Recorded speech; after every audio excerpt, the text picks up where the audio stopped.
kanina muling sasabak sa shooting ang cast ng Born Legacy ngayong araw sa Malate, Maynila. Kaya paalala lang po dahil dito sarado po ang buong kahabaan ng Bocobo Street at Remedios Circle simula ngayong Miyerkules hanggang bukas.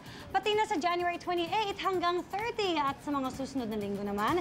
Sa Navotas Fishport naman pupunta ang buong production team ng Hollywood movie para sa iba pang major stunt scenes ng pelikula. Ayan. Kaya take note at isa sa maswerteng nakasama ang main cast ng pelikula na sina Jeremy Renner at Rachel Weisz ay walang iba kundi ang kasama natin dito sa Umagang Kay Ganda na si Fem!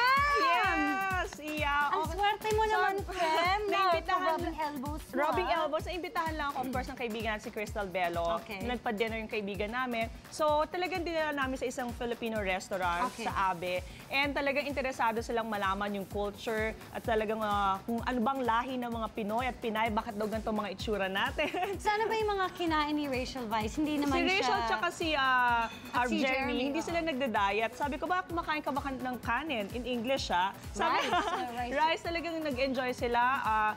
Nagustuhan nila yung mga binukadkad na tilapia, mga adobo, syempre hindi maiiwan ng adobo, at yung mga gising-gising, yung mga putahe na may coconut milk.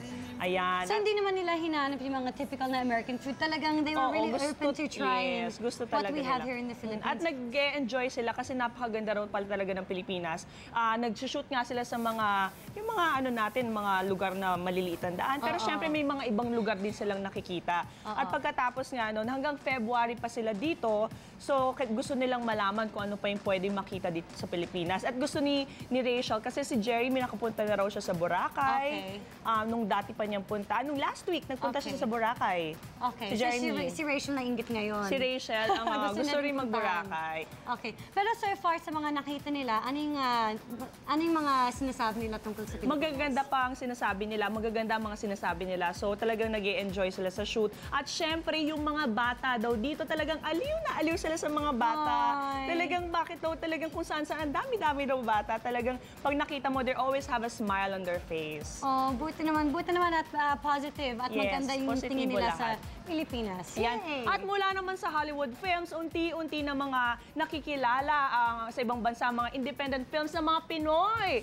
Kaya sa mga gusto makilala sa paggawa din ng indie film, para sa inyo to, ang Students Independent Film Annual Awards o Cindy Film. At kasama natin ngayong umaga si Rever Lasay, ang project manager ng Cindy. Naku, Umagang Kay Ganda, Rever. Umagang Kay Ganda, Miss Fem. Ayan.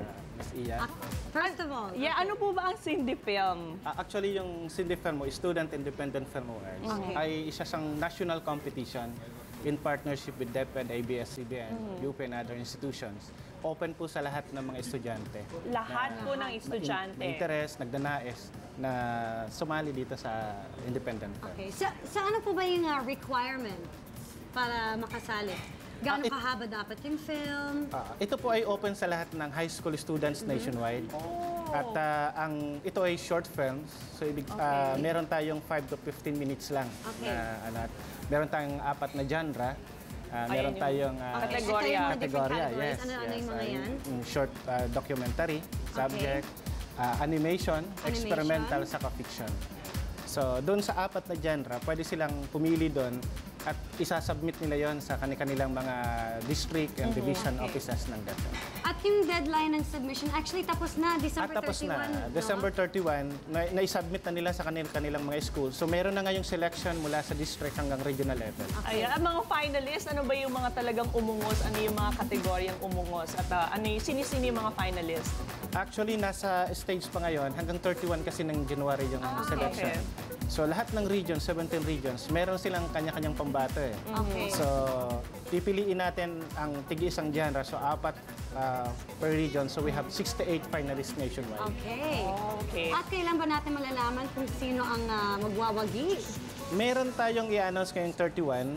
Tapos sa Iloilo po ngayong sining pambansa, officially i-announce ng DepEd. And then yung awards night po is April 22 sa Adarna Theater sa UP.